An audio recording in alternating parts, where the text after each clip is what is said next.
this is the very last of the sessions in the nine series of talks, and yes, you all know the format, so I will allow Anandasiri Thero and Sundanda Thero to carry on. අපි මේ හිත අවබෝධ කරගන්නේ කොහොමද? අපේ නිදහස හොයාගන්නේ කොහොමද? නිදහස යන කුමක්ද කියලා විවිධ පැතිවලින් සාකච්ඡා කරා. So today is the 12th week in our series of discussion about the human mind, and we were discussing throughout how to understand the chemistry, how to understand the mechanism of the mind. ඒ නිසා තව කාට හරි මේ කියා දීපු දේශනා හොඳින් සවන් දුන්නොත් ඔහුට ඔහුගේ හිත ගැන යම් අවබෝධයක් ලබා ගන්න පුළුවන් කියලා මම හිතනවා. So I believe if someone go through this series of discussions, he would be able to have a fair enough idea about the way his mind works. I believe that. දැන් අපි කතා කරපු එකේ සරලම අදහසක් ගත්තොත් අපේ මනස විවෘත වෙන්න මනස නිදහස් වෙනවා.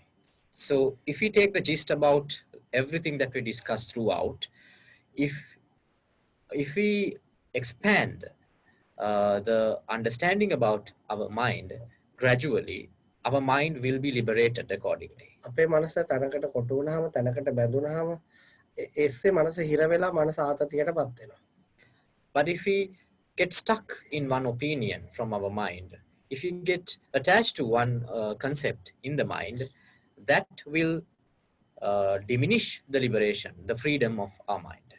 ඒ නිසා තමන්ගේ අදහස් වලට උනත් ඒවා නිදහසේ තියෙන්න දෙන්න ඕනේ. ඒවට බැඳුනහම ඒ ඔස්සේ මනස ව්‍යාකූලත්වයටපත් වෙනවා. So even it might be your own concept, it might be your own developed ideology. Even though do not get attached to it. If so, you will lose the freedom of your mind. ඒ නිසා ඒකේ අනිත් පැත්ත තමයි මිනිස්සේ තමන්ගේ රට, ජාති, ආගම මේ වගේ දේවල් ඔළුවට ඇතුල් කරගෙන ඒවට තදින් බැඳී සිටිය කියන්නේ මේ මිනිස්සේ විශාල වශයෙන් නිදහස ආවරණය වෙච්ච මිනිස්සෙක්. So on the other hand, if someone is too much attached to the concepts like his nationality, his race, his caste, or the creed, he is a person who has lost his liberation. He is a one like a caged being. ඔය ඇත්තටම ජීවත් වෙනව නෙවෙයි. ඔය විශාල සාපයකට අහු වෙලා පෘථිවිය මතදී. So what I say is that he doesn't live actually. He has been cursed in his existence on this earth. ඔහුට යම් කිසි ආකාරයකට ඔහු ඇතුළට ආපු දත්ත ඔහුගේ මුළු මනසම විනාශ කරලා මනසම හොරාගෙන. Generally, the data he has downloaded throughout his life has diminished his freedom and has been stolen the liberation of his mind. ඒ නිසා මේ ලෝකේ මිනිස්සේ කොච්චර ධනවත් වුණත් කොච්චර දුප්පත්ද කියන එක මත නෙමෙයි මිනිස්සෙගේ ජීවිතේ වටින්නේ කොච්චර නිදහස්ද කියන එක මත. The value of a human being does not depend on whether he is a rich or whether he is a poor. It depends on how free his mind is. අපේ මනසට නිදහස සතුට නැත්නම් අපි වටේ මේ ලෝකේ තියෙන වටිනාම දේ සම්මතයි දේවල් තිබුණත් වැඩක් නැහැ. If we do not have happiness or the freedom in our mind, it doesn't matter whether we have the most luxurious things around us. මිනිස්සේ ගොඩක් දේවල් ජීවිත කාලේ ඉගෙන ගන්නවා. ඒ අතර තමන්ගේ මනස නිදහස් කරගන්නේ කොහොමද? මනස කියන්නේ මොකක්ද? මනසේ හැසිරීම, මනසේ රිද්ම් එක අවබෝධ කරගන්න උත්සාහ කරනවා. ඒක ජීවිතේ තමන්ගේ වටිනාම ඉගෙන ගැනීම. We go through studying a lot of disciplines. But if someone concerned about understanding the mind, concerned about understanding the way of freeing the mind, I think that is the most valuable thing that one can be educated with. නිසා ඊට පස්සේ ඒ මනසත් එක්ක තමයි අපි ඉපදිච්ච දවසේ ඉඳලා මරණකම්ම ජීවත් වෙන්නේ, පරිහරණය කරන්නේ. ඒ කියන්නේ අඩු අවබෝධයක් තියෙනවා කියන්නේ අපි අසරණ වෙන්න පුළුවන් ඉඩකඩ වැඩි. So the thing that we survive with throughout our life is nothing but our mind. We have to be with the mind until our last moment. So if someone has a lesser understanding about that mind, he will definitely would not be enjoying his life and would not be enjoying the freedom of his life. මම හිතන්නේ ඔයගොල්ලෝ ඒක යම් තාක් දුරට තේරුම් ගත්ත නිසා තමයි මනස පිළිබඳව මේ සාකච්ඡාවට මේ තාක් කල් එකතු වෙන්නේ. So I believe that you people have understood the importance of it for a certain extent. That is the very reason that you were in this discussion for this entire 12 weeks. ඉතින් ඒ නිසා මම අදත් ඔයගොල්ලෝගේ ජීවිතේට වටිනා පැත්තක් පෙන්වලා දෙන්න. ඒක ඔයාලට ගොඩක් වැදගත් වේවි. So today too, I will enlighten you about a different aspect about the human mind. I believe that that study, that topic will be more valuable to you to know in your life. දැන් අපු ගෞතම සිද්ධාර්ථ ගෙදරින් යනකොට එයාට හොයාගන්න ඕන වුණ 아무තු දෙයක්. ඒක තමයි මිනිස්සු ඉපදුනොත් මැරෙනවා. ඉපදුනොත් මැරෙන්නේ නැතුව වෙන ක්‍රමයක් පවතින්න පුළුවන්ද මේ විශ්වයේ. So when Gautam Buddha, when he left his house in search of enlightenment as a young prince, he had an ambition. He knew that if someone come into existence, he will ultimately die. So he wanted to know a way that someone can live forever, to be immortal without dying. ඒ වගේම ඔහුට තවත් ගිහි කාලෙදිම තේරිච්ච දෙයක් තමයි හමු වුණොත් වෙන්නවා. ඊට අමතරව දෙයක් මේ විශ්වයේ පවතින්න පුළුවන්. And there was he had an understanding that if someone meets someone, then there will be a departure. Then he was trying to search for something, that a meeting which does not have a departure forever. ඒ වගේම තරුණ වුණොත් වයසට යනවා. ඒ දෙකට නැති දෙයක් ස්වභාවයක් මේ විශ්වයේ පවතිනවා. And then he had the understanding that if he is young today, he will grow old one day. But then he was searching for something which does not belong to the youth or to the aged. ඒ වගේම නිරෝගී වුණොත් ලෙඩ වෙනවා. ඒකෙන් ගැලවෙන්න පුළුවන් ක්‍රමයක් පවතිනවා. And also he knew that if someone is healthy one day, there is a possibility he can become ill. Then he was searching, is there a way that one can be liberated from both of those extremes, healthy and unhealthy? සාමාන්‍ය මිනිස්සෙක් ওই හතරට ගොදුරු වෙනවා මිසක් ওই පිටට හිතන්න උත්සාහ කරන්නේ නැහැ. And an ordinary man, he would definitely be subjected to these four elements, but he would not search for a way of liberating himself from these four incidents. ඒ ওই ධර්මතා වලට ලෝකේ හැම මිනිස්සෙක්ම ලක් වෙනවා. ඊට එහා උත්තරයක් කාටවත් නැහැ. So everyone on this planet is subjected to these four things, and they don't have an answer beyond that. ඔහුට ඕන වුණා ඊට එහා උත්තරයක්. But Gautam Buddha wanted an answer beyond that. ඊට ඔහුට අවුරුදු 35 වෙනකොට ඔහු ඒකට උත්තරේ හොයාගත්තා. So when he was 35 years old, he found an answer for that. ඒ කියන්නේ හමු වීම වෙනවීමට අමතර උත්තරයක්. That means something beyond a meeting and departure. නිරෝගී වුණා ලෙඩ වෙනවා ඊට එහා දෙයක්. And something beyond healthiness and being ill. වයසට යෑමට එහා ගිය දෙයක්. Something beyond the process of aging. සාමාන්‍ය මිනිස්සෙක්ට ඇත්තටම බුදුහාමුදුර අවුරුදු 35 දී ඒ ලබාගත් අවබෝධය තුළ ඒක වචන වලට විස්තර කරන්න බෑ. ඒ අවබෝධය තුළ වයසට නොයාම මරණයටපත් නොවීම ඒ අමරණීයත්වයේ සියල්ලම ගැබ් වෙලා තියෙනවා. So in the enlightenment he possessed when he was 35, the fact of immortality, the fact of bliss and liberation was all of those things were inculcated in that. ඒ නිසා ඔබ වුණත් ඔබේ මනස පරිපූර්ණ අවබෝධ කරගත්තොත් ඔබටත් ඒ විදිහම ඔබ අමරණීයත්වයටපත් වෙනවා. So it is true to yourself as well. If you get enlightened one day, you will become immortal. තමකට උදාහරණයක් කියන්න. I will give an example for දැන් that. අපි අහුවොත් තියෙනවා අපි කවුද කැමති තමන්ගේ වයස කියන්න. Now if I ask a question, who would like to tell your age? Ajantha කැමතිද? Ajanta, do you like Yes, of to course. say it in public? Yes. නෑ කීයද වයස? So how old are you? 47. 27? 47. 47. 47. එතකොට Very nice compliment. ඔයා ඉපදිලා තියෙන්නේ 1983 So I think you were born in 1983 No, 1970. 1973. Is that so? 72. 72. හරි. එතකොට මේ 2020. So today it's 2020. දැන් අපි ඕකෙන් ඔයා ඉපදිච්ච වර්ෂය වාගේ ඔළුවේ මේ ඩේට් එක අයින් කරලා පැත්තකින් තිබුවොත් ඔයාගේ වයස කීයද? So now, just listen to me carefully. If you remove the idea of your birth year from your set of information inside the brain, what is your age now? I don't know. More than. ඒක එතකොට මේ අපේ මේ වයස පිළිබඳව සංකල්පය බව මේ මානසික දෙයක්. So that is what I'm saying. Even the concept of age is a mental process. අපේ තරුණකම, වයසට යෑම, මරණය, ඉපදීම මේ ඔක්කොම මානසික හදාගත්ත සංකල්ප. So the fact that we are young, the fact that we are old, and the age, the numbers, all those things are concepts we have developed from our mind. ඔබ තරුණකමට වටිනාකමක් දුන්නොත් ඔබ මහලුකම ඔබ ඒක ගණන් ගන්නේ නැහැ.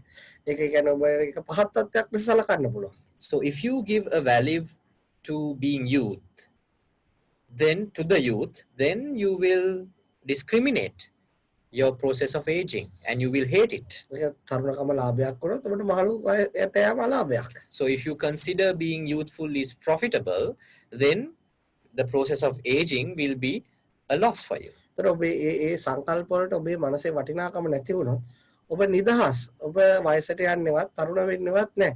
ඒ මහා පුදුම නිදහසක මහා පුදුම අමරණීයත්වයක ඔබ එකතු වෙනවා. So if you have no value to those concepts of the time, so then you are actually liberated. You will enjoy that freedom because you do not feel that you're aging. ඒක සිද්ධාර්ථය අවබෝධ කරගත්තා. And Gautam Buddha understood that. නිසා මිනිස්සු මේ තරුණකම කියන එක හම්බවීම කියන මේ දේවල් වලට බැඳීම වටිනාකම් දීමත් එක්ක තමයි මිනිස්සු අසරණ වෙන්නේ. ඇත්තටම ශරීරයේ වයසට යෑමත් එක්ක නෙවෙයි. So actually people suffer not because of that their physical body is aging, because they have given value to the concept of youthhood, and they have given value to the concept of being healthy, the concept of meeting.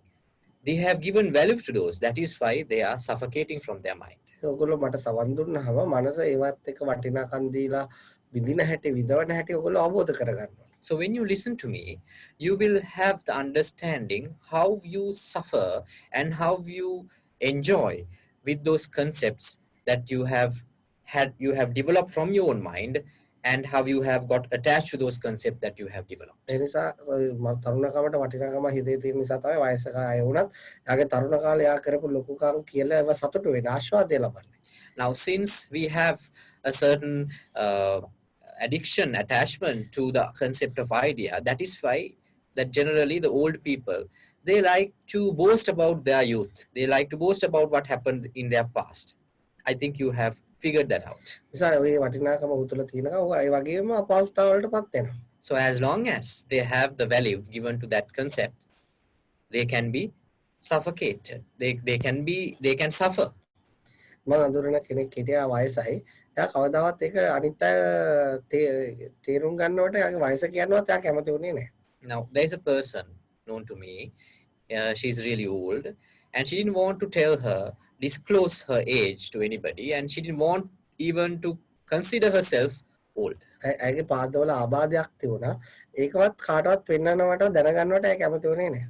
So she had a certain medical condition in her legs, but she didn't want anyone to know about it. ඒතකොට එයාට වෛද්‍යවරු මොනවා හරි අවිදිනකොට මැරමිටියක් වගේ දෙයක් භාවිතා කරන්න, රෝද පුටුවක් භාවිතා කරන්න ගොඩක් දුරට කිව්වට එයා ඒව පාවිච්චි කරන්න කැමති වුණේ නැහැ. So the doctors have prescribed her to use crutches or a wheelchair, but she didn't want to use it because it will show her weaknesses. හැමතිස්සෙම යන යන තැන වැටිලා තුවාල කරගන්න. So when she tries to walk without those things, she fell. Frequently she falls and she get injured. ඒ වගේම ඇයගේ ඒකත් එක්ක වෙන අපහසුතාවය අනිත් අය මොනවා හිතයිද කියලා කල්පනා කළා මානසිකවත් අසරණ වෙනවා. And also with those problems, she doesn't want to disclose anything, and she always thinks that what other people will be thinking about her, and she suffers from her mind. අය වයසයි කියලා කවුරු හරි කතා කරොත් අය ගැන වැඩිපුරම කතා කරනවා. අයම කියා ගන්නවා අය වයසයි කියලා මොකද අය ඒක අනිත් කෙනාට හිතන්නවත් දෙන්න නැති වෙන්නේ. ඒකේ මිනිස්සුන්ගේ අමුතු කපටිකමක් ඒක. يعني යාම කියා ගන්න ඔයාගේ වැඩි නමුත් එයාගේ හිතේ එක පිළිගන්නේ. And actually to cover up the fact that she is suffering from her mind, this is some cunningness of our own mind, that she says many things about her process of aging, even before other people comment on it. නමුත් එයා හිතින් ඒක පිළිගන්නේ. But from her mind, from inside, she doesn't accept it. ඒ නිසා අය ගොඩාක් ඒකේ ඒ ආස්වාදය වගේම ලොකු ආදීනවයකට මානසිකව හා ශාරීරිකව පත් වෙනවා. So more than the pleasure that she is having with that concept, she is suffering more through it being attached to her concept. නිසා මම දෙන උපදේශය තමයි ඔබේ ශරීරය ඒසයට ලෙඩ හැදිලා නම් වයසට ගිහිල්ලා ඔබ ඒක පිළිගන්න. වෛද්‍යවරු ඔබට අනුමත කරොත් කචලස් එක ගන්න එහෙම කරන්න. මොකද ඒක තමයි භෞතිකව එකට කරන්න ඕන ප්‍රතිකාරය. නමුත් ඔබ පිළිබඳව තරුණකම වයසට යා පිළිබඳව සංකල්ප වලට වටිනාකම මනසින් අතහැරලා දාන්න. So my advice for you is that if you are getting old, accept the fact that you're old. And if you have been prescribed to use clutches or to use a wheelchair, accept it and use it. Give up the values that you have given from your mind to those concepts of being youthful. නිසා අපේ ශරීරය දුර්වල නම් අපි ඒ බව පිළිගන්න ඕන. අපි ඒක ප්‍රතිකාර ලබා ගන්න ඕන. If our body is weak, the first thing that we have to do we have to accept it and we have to take medicine for that. ඒක වෛද්‍යවරු අනුමත කරොත් ඒක ඒ විදිහට සිද්ධ වෙන්න ඕන. And if a doctor has prescribed something, those prescribed things should happen. හැබැයි ඔබ ඒ පිළිබඳව ඕනට වඩා හිතලා දුක් වෙන්න ඕනෙත් නැහැ. ඔබේ නිරෝගීකම ගැන ඔබ හිතලා ඕනට වඩා සතුටු වෙන්න ඕනෙත් නැහැ. එහෙම වුණොත් ඔබේ මනස ව්‍යාකුලත්වයටපත් වෙනවා. So you should not worry much about the fact that on the weaknesses that you have from your body, and also you should not be much happier about being healthy as well, because if you go to either of those extremes, getting attached to either of those extremes, you can suffer from your mind one day. මට පුංචි කාලේ වෙච්ච සිදුවීමක් කියන්න. I will tell you an experience of mine. ඒ කියන්නේ අවුරුදු 17 18 වගේ. This time was around when I was 17 years old. එතකොට මම ගියා මගේ දතේ අමාරුවක් හැදලා දත ගලව ගන්න වෛද්‍යවරයෙක් ආවා. So I had a toothache and I met a doctor, a dentist. තව දත්තාල අමාරුව හැදිච්ච අය එතනට ඇවිල්ලා හිටියා. So there were few other patients waiting in the waiting room. එතකොට අර ඇතුලේ දත ගලවන ඒවා ඒ කරන ක්‍රියාකාරකම් ඒ දොර රෙද්දෙන් පොඩ්ඩක් එළියේ ඉන්න අයට patients ලට පේනවා. So the patients who were waiting outside can see what happens in the surgical room through the screen. එතකොට මේ අර එතකොට ඉන්ජෙක්ෂන් ගහන හැටි ඒක කරන පොඩ්ඩක් බය වෙන හැටි මූවමන්ට් යන්තම් බල හොඳට අවධානයෙන් ඒ දිහා බලාගෙන හිටියොත් දැනග ගන්න පුළුවන්. So if they put a little bit of attention, they can see how the injections been given and how the changes of the facial expression of the patient who is subjected to the surgery. They can see all those things. ඒ නිසා දැන් කොහොමද අපිත් දත් ගලවන්න ඉන්න මානසිකත්වය නිසා අපි ඒක වෙනද දෙයක් අවධානය යොමු වෙන්නේ නැහැ. අර රෝගියාට වෛද්‍යවරයා මොකද්ද කරන්නේ මරණවද කපනවද කොටනවද ඒ දිහා තමයි බලන් ඉන්නේ. Now since even I was going there to get treated, I have no other I was not focusing on any other thing. I was totally focusing on what happens inside, whether he is crying or whether he's been dissected or whether he's been killed inside. I was so worried about everything what happens inside. එතස එතන තව ගෑන් ළමයෙකුත් ඇවිල්ලා හිටියා අපේ වයසේ වගේ. යාගෙත් ඒ දතේ අමාරුවක් එහෙම අල්ලගෙන හිටිය දැක්කා. ඒක දිහා බලන් ඉඳලා එයා හයිය කෑ ගහන්න ගත්ත ගෙදර යනවා කියලා. Now there was another young lady, probably she was in my age. So she was holding her face like this. So probably she was suffering from a toothache, should be. And when she saw that, she started to scream. එතකොට ඇගේ දත ගලවලත් නැහැ injection ගහලත් නැහැ දොස්තර බලලත් නැහැ ඇය කෑ ගහනවා.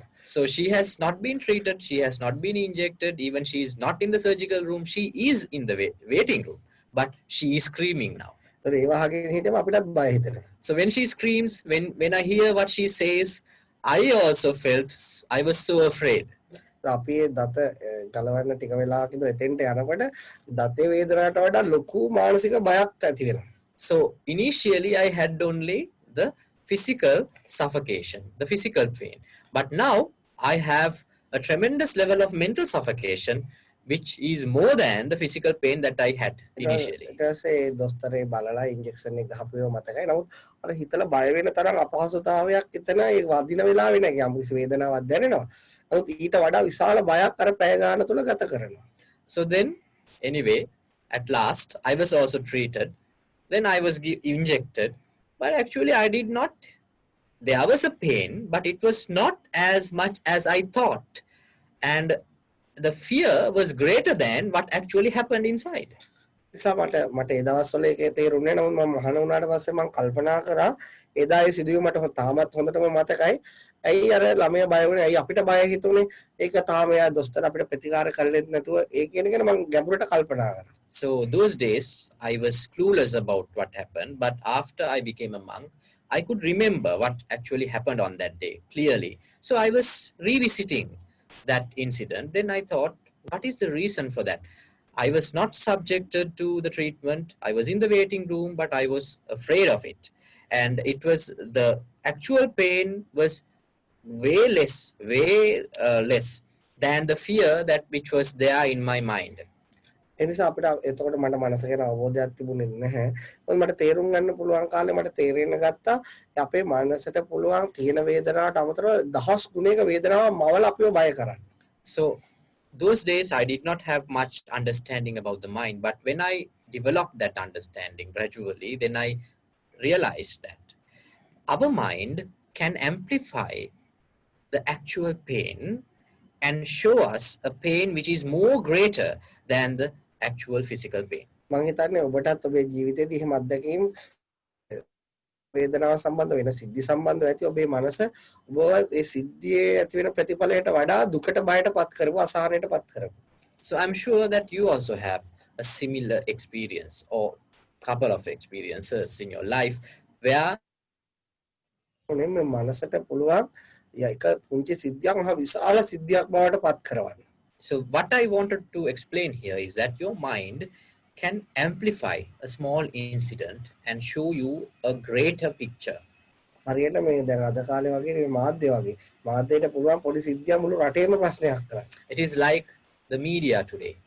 They can develop a small incident into a big issue in the entire country. ඒ වගේ ඒ හැකියාව මනසේ පවතිනවා ඉතාමත් මොහොතට. So that ability is there in your mind, way greater than media's. ඒක ඔබට මනස ගැන අවබෝධයක් නැති වුණොත් ඔබ අනිවාර්යයෙන්ම මේ මනස කරනේ මායාවට අහු වෙනවා. So if you do not have a proper understanding about your mind, you will definitely be subjected to that illusion. නිසා දැන් මාධ්‍ය ඇතුලේ වැඩ කරන අයට මාධ්‍ය නිවුස් එක ගොතන අය දන්නවා ඒක ගොතන්නේ කවුද මොකද්ද සිද්ධිය ඇත්ත කතාව. එයාට ඒ ගැන පුදුමයක්වත් එයාට ඒ ගැන ගින්නක්වත් නැහැ. නමුත් ඒ ගැන මාධ්‍ය පිටපත නොදන්න හැම මිනිස්සෙක්ම මේකට අහු වෙලා ඇවිලිලා යනවා. So the one who works in the media station, the editors, the news readers and other people, they know what they did with that incident. So they are not amazed or they are not worried about the situation. But the people who are just watchers, who are in the audience, who are just watching it, the viewers, they feel lot of fear and pressure. ඒ ඔබත් ඔබේ මනස ගැන අවබෝධයක් නැතුනොත් ඔබ අනිවාර්යෙන් මනස ශාරීරිකව අපි කියමු වකුගඩු අමාරුවක් කියලා.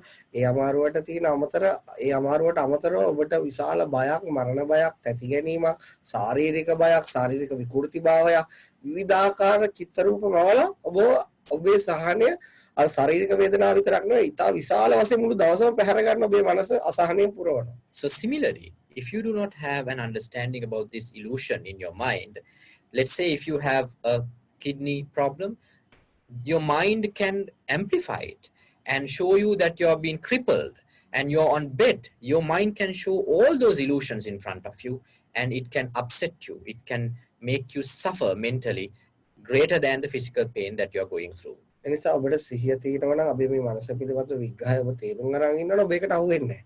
But if you have awareness and if you have listened to this discussion of ours about the mind, you will not be caught by that illusion. හැබැයි ඔබේ ශාරීරික වේදනාව ඔබට ඉවස ගන්න වෙවි. ඔබ මනස ගැන තියෙන අවබෝධය හැමතිස්සෙම මේ වේදනාව ඒ තියෙන තත්ත්වයේ ඉහළට වර්ධනය වීම නතර කරා. But still you have to cope the physical pain that you have. But your understanding will not let your mind to amplify that pain which is there. නිසා ඔබ මම කියන වචන ඔබ තුලින් දැක්කහම ඔබේ ජීවිතය තුලින් මනස ඒ දේවල් සිදු කරන විදිය ඔබ එක්ස්පීරියන්ස් කරාම තමයි ඔබේ හිතට ඒ සහනය නිවීම ලැබෙන්නේ. So you will receive that liberation, that freedom, that bliss once you experience what I say here from your own life. මරණය ගැන කතා වුණත් එහෙමයි. මිනිස්සු මරණයට ලොකු බයක් තියෙන, ජීවිතයට ලොකු ආසාවක් තියෙන නිසා ඒ දෙක අතර මේ මනසට ඒ දෙක එකතු කරලා මවන්න පුළුවන් නිර්මාණ වලට තියෙන අහුවීම නිසා. So this can apply to the process of death also. People are afraid of their death because they are too much valuing the process of living. So with that gap between the death and life, your mind can create a lot of illusions which can make you afraid. සබේ මනසේ කරන නිර්මාණාත්මක ස්වභාවය නැති කරන්න යන්න අවශ්‍ය නැහැ. ඒක වැරදි.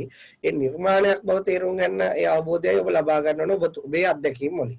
So here you should not try to stop the creativity of your mind, the process of creation of the mind. If you try to do that, that is wrong. What you have to do is to understand that it is just a creation. මනසේ හැටි මනසේ ස්වභාවයත් මනසේ පුරුද්දත් ඒක නිර්මාණ කිරීම තමයි මානසික නිර්මාණ චිත්ත රූප හැදීම එයාගේ රස්සාව එයාගේ ඩියුටි එක අපි ඒකට අතර කරන්න ඕනේ අපි ඒකට හොඳ අවබෝධයක් ලබා ගත්තාම අපි ඒකට අහු වෙන්නේ නැහැ. So the very nature of the mind is that creation, that illusion. That is the job of the mind, creation. So if we have understood that the job of the mind is creation, we will not get caught to that illusion. එසයි ඒ මාධ්‍යයක් ගත්තත් ඒ මාධ්‍ය ගැන හොඳ දැනුමක් තියෙන අවබෝධයක් තියෙන මිනිස්සෙකේ news වලට අහු වෙන්නේ නැහැ. So if someone has the basic idea, the proper idea about how media station works, when he watches a news, they will not get caught by those illusions. එසයි එයා දන්නවා එයාගේ අත්දැකීම් වලින් ඒකේ ප්‍රමාණය මොකක්ද ඒ සිද්ධියේ ඒකේ නැවීමේ ප්‍රමාණය කොපමණද කියලා. So from his own experience, he can determine what is the actual level of that incident and what is the level of amplification. ඒ වගේ අපි මනසත් එක්ක ජීවත් වුණාම ඒ අවශ්‍ය ප්‍රමාණය අපි තේරෙනවා මේක තමයි මෙතන කරන්න ඕනේ මේක තමයි මෙතන සිද්ධිය මේක තමයි අතිරේකව ඇති කරන්නා වූ නිර්මාණය. එතකොට අපිට ජීවිතේට මුණ දෙන්න හරි පහසු වෙන මේ දෙක තේරුම් ගත්තා. So when you live with your mind, you will too have that understanding. Now this is the actual level of risk in this incident, and this is the level of effort that we have to put, and then you will realize now this is the unnecessary developed amplified part of fear from the mind which we have to neglect. සමහර විදේශයේ පැමිණෙන සමහර අය දැන් ඉන්දියාවේ අපි යෝග කරන්න ගිහලා කට්ටියක් ආවා. ඒගොල්ලෝ කිව්වා මේ අපි හිතුවේ ලංකාව ගොඩාක් දුප්පත් රටක් කියලා. අපිට හිතා ගන්නවත් බෑ මෙහෙමයි කියලා. එතකොට මම අහුවා ඔයාලා කොහොමද එහෙම කිව්වේ? අපිට මාධ්‍යෙන් ලැබිච්ච තොරතුරු ඒ වගේ වගේ. Now once we received a group of yogis from India, they were in this yogic lifestyle. When they came here, we went around the country with that group. So then they said that we thought Sri Lanka is actually a very poor country. We live with the most basic needs. Then I asked the group leader, why do you say so? Why did you have that type of an idea? Because that is the way that their media stations has showed about Sri Lanka in India. එතකොට හැමතිස්සෙම එතකොට මේ මාධ්‍ය ගැන අවබෝධයක් නැති වෙන අය ඒ තොරතුරු වලට අහු වෙනවා. නමුත් ඒ ඇත්තටම ගිහිල්ලා විශ්ලේෂණය කරලා බැලුවාම ඒ තොරතුරු වලට වඩා ආත්පසීම වෙනස් සිද්ධියක් තමයි පවතින්නේ ලෝකේ. So the people who does not have that, the process of amplification of an incident by the media, they will definitely get caught to those illusions. But when they go and visit that place, when they go and visit the incident only, they will realize what is the actual scope of it. ඒකම ඔබේ මනසටත් ඔබ යොදා ගන්න. ඔබේ මනස ගැන හැසිරෙන විදිය ඒ රටාව ඔබ තේරුම් ගත්තාම ඒ ඔබේ මනසේ කරන නිර්මාණ වලට ඔබ විශ්වාස කරන ගතිය, අහු වෙන ගතිය අඩු වෙලා ගිහලා ඔබේ මනස නිවිල යනවා. So you should do the same thing with your mind. When you be investigative about the mind, then you will realize what is the level of the actual incident and what is the level of the amplified level of the incident by the mind, which is the illusionary part. And then you will be liberated from the fear and anxiety which has developed from that unnecessary pressure. ඔබට ඒ බුදුරජාණන් වහන්සේ කාලේ සිදුුණා කියන සිදුවීමක් විස්තර කරන එකත් ඔබට වැදගත් ඔබේ ජීවිතේට ඒ රෝගාබාධ ආවහම ජීවිතේ තේරුම් ගන්න. Now I will tell you about an incident which took place in Gautam Buddha's time. I think that this story will help you to understand what happens to our mind when we go through physical illnesses. ඒතර බුදුරජාණන් වහන්සේ ජීවමාන කාලේ බුදුහාමුදුරුවෝගේ ශිෂ්‍යයෙක් හිටියා ගිරිමානන්ද කියලා. Now, when Gautam Buddha was alive, he had a disciple named Girimananda. ඒ ඔහු ඇත්තටම එක අවස්ථාවක් ගොඩාක් ලෙඩ වුණා. ඔහු බලාපොරොත්තු වුණා බුදුහාමුදුරුවෝ ඇවිල්ලා බලාවි කියලා. So, one time, he was subjected to couple of diseases and he was going through a lot of physical pain, and he anticipated that Gautam Buddha might visit him one day. බුදුහාමුදුරුවෝ කවදාවත් ඔහු බලන්න ගියේ නැහැ. But Gautam Buddha never visited him. සා බුදුහාමුදුරුවෝ ළඟ හිටිය ආනන්ද හාමුදුරුවෝ කියලා කෙනෙක්. එයා ගියා යාව බලන්න. ගියාම බුදුහාමුදුරුවන්ට පණිවිඩයක් එවුවා. So then there was another disciple which was staying closer with Gautam Buddha named Ananda.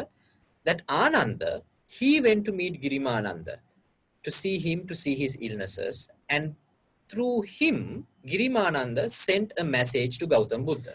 මම ගොඩක් ලෙඩ වෙලා අසරණ වෙලා ඉන්නේ මට බුදුහාමුදුරුවෝ පිහිට වෙන්න කියලා. So the message was, he was saying that I'm so weak and I'm suffering from a lot of illnesses and I'm so helpless, and he was asking help from Gautam Buddha. බුදුහාමුදුරුවෝ ඒ වෙලාවේ message පණිවිඩ පුංචි පණිවිඩ 10ක් එකතු කරලා ආනන්ද හාමුදුරුවන්ට කිව්වා ඒක ගිහිල්ලා එයාට කියන්න කියලා. So at that time, Gautam Buddha summarized 10 messages and told that to Ananda to convey to Girimananda. ඒකේ පළවෙනි එක තමයි මේ රූපය වෙනස් වෙන බව තේරුම් ගන්න. So the first thing is that he told Girimananda through Ananda that Girimananda, you should understand this body is subjected to change. ඒක හැමතිස්සෙම වෙනස් වෙනවා. It happens all the time. ඒක ඊළඟට මේ වේදනාවන් හැම මොහොතම වෙනස් වෙන බව තේරුම් ගන්න. And then the second one, the suffocation, is also subjected to change. ඔබේ සිත හැමතිස්සෙම වෙනස් වෙන බව තේරුම් ගන්න. And your mind is subjected to change. ඒ නිසා මම කියන්නේ ලොකු විස්තරයක් කරන්නේ නැහැ. ඔබට පොඩි කෙටියෙන් විතරක් ඒ ගැන කියන්න. So I'm not going to go through everything here, but I will short it and I will tell you it in very short. ඊළඟ කැලල තමයි ඔබේ ඇහැ කන නාසය දිව ශරීරය මනස කියන ඒවා ඔබට ඕන විදිහට පවත්වන්න පුළුවන් බැරි බව තේරුම් ගන්න. And another message which was there was that you have to understand you cannot keep in control of what happens to your eyes, to your ears, to your all five senses. ඊළඟ එක තමයි මේ ශරීරයේ තියෙන මේ කෙස්ලොම් නියදත් වශයෙන් මේවා එකට තියෙනකොට ලස්සනයි. මේවා වෙන් කරලා බැලුවහම මේ කිසිම ප්‍රියතාවයක් ලස්සනක් නැති බව තේරුම් ගන්න. And also the another point was that in the message is that when we consider our body as a whole, it looks so beautiful. But if we dissect each part of the body, the hair and the flesh and the skin, the eyes separately, it is not something which is present. ඊළඟ එක තමයි ඒ කාලේ ඉන්දියාවේ ශරීරයකට ලැබෙන්න පුළුවන් තියෙන ප්‍රධාන රෝග ටික විස්තර කරනවා. මේ ඇහැ නිසා හටගන්න රෝග තියෙන ඒවට ප්‍රතිකාරකට වෛද්‍යවරු ඉන්නවා. කන හටගන්න ඒවා තියෙනවා. දත්වල ඒ වගේ එකල ඉන්දියාවේ තියෙන රෝග ක්‍රම 43ක් විස්තර කරනවා. And also in his message, Gautam Buddha described 43 diseases which has been found in the time of Gautam Buddha in India, and he described all those illnesses in his message. ඒ නිසා ඒකේ ප්‍රධාන තුනක් තමයි වාතය උනත් වෙනස් වෙනකොට ශරීරය වෙනස් වෙනවා. ඒකත් එක්කත් රෝග හට ගන්න පුළුවන්. පිත වෙනස් වෙනකොට ශරීරය වෙනස් වෙනවා. ඒ නිසා මේ ස්වභාව ධර්ම වෙනස් වීම පවා ශරීරයට බලපාන විදිය. So one such diseases which has mentioned there is that when the air in the body changes, the body will change. And when the phlegm changes, the body changes. ඒ නිසා ඒවා හටගන්නේ ගස් ගල් වල නෙවෙයි ඒවා හටගන්නේ මේ human body එක බව තේරුම් ගන්න. And then he said all those diseases will not be there in these trees and stones. Trees and stones will not be subjected to any disease. The human body is the place which is the home ground for all those illnesses. අපි උනත් තේරුම් ගන්න ඕනේ ගත්තා මේ ලෝකේ ලෙඩ රෝග ගොඩාක් දැන් වෛද්‍යවරු හොයාගෙන තියෙනවා බෙහෙත් හොයාගෙන තියෙනවා ඒවා අපේ ශරීරයට ඕන වෙලාවක වැළඳෙන්න පුළුවන්. ඒවා වැළඳෙන ස්ථානයක් තමයි ශරීරය. එතන එක හැදුනට පස්සේ අයි හිමුනේ කියලා හිතලා වැඩක් නෑ. එතන තමයි ඒවා හැදෙන්න තියෙන බව අපි පිළිගන්නවා. So we also should understand there are about thousands of illnesses here. now, which has been discovered by the medical sciences. So our body has a possibility of being subject to any of those illnesses. So there is no other place those illnesses can host. So this body is the very place which is the home for all those illnesses.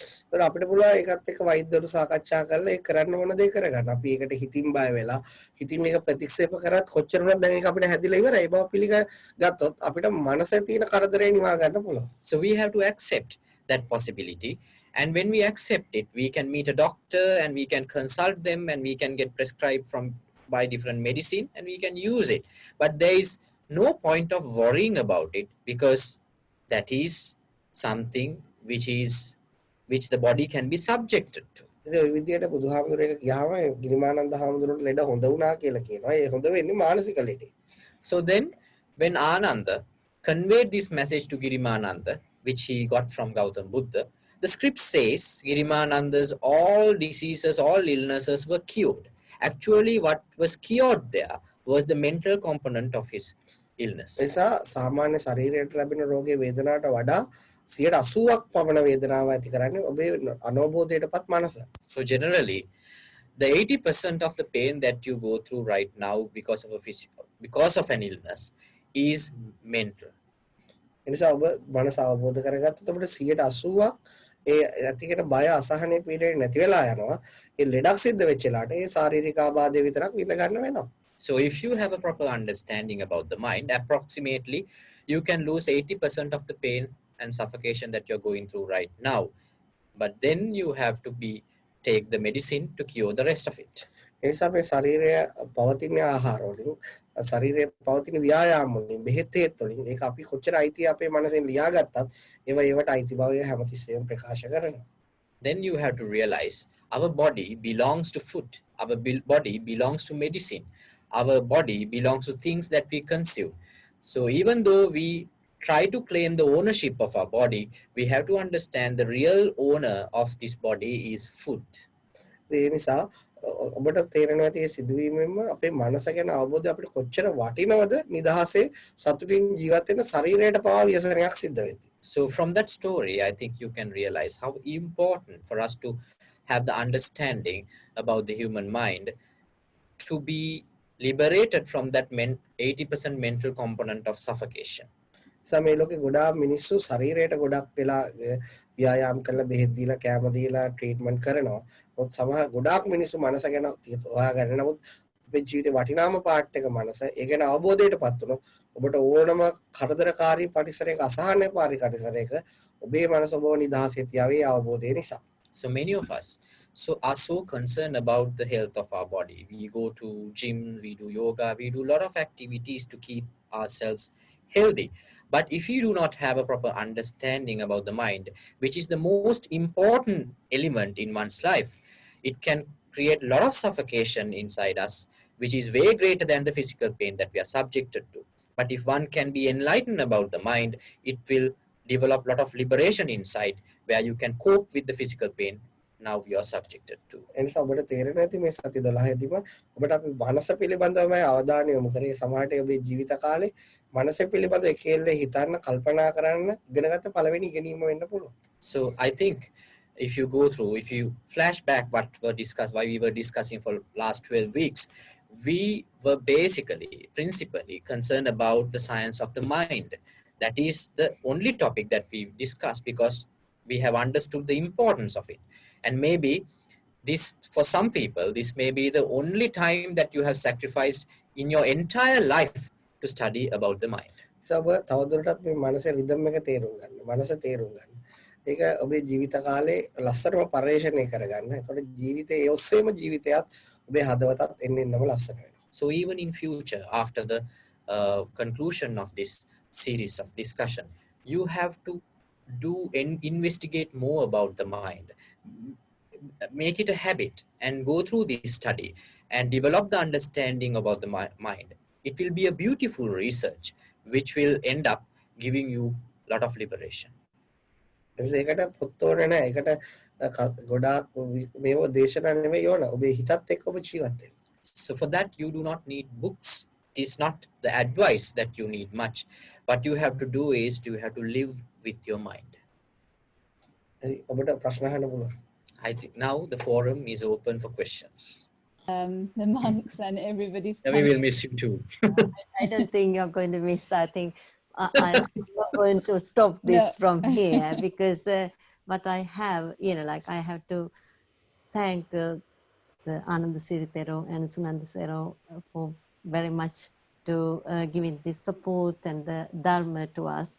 And the few years ago, I listened to Ananda Thero, and then it's opened my heart, and then I want this kind of whatever I have received from Ananda Thero to give it to my old patients and students and whole world if I can, because it's enormously helped me to develop who I am. I think I am tearful when I'm thinking, how I came this far within my heart, my mind, everything open to receive this wonderful, wonderful Dharma from you. I'm bottom of my heart, I'm so glad, like I met you, and then to everybody, I feel like, you should listen to this Marga.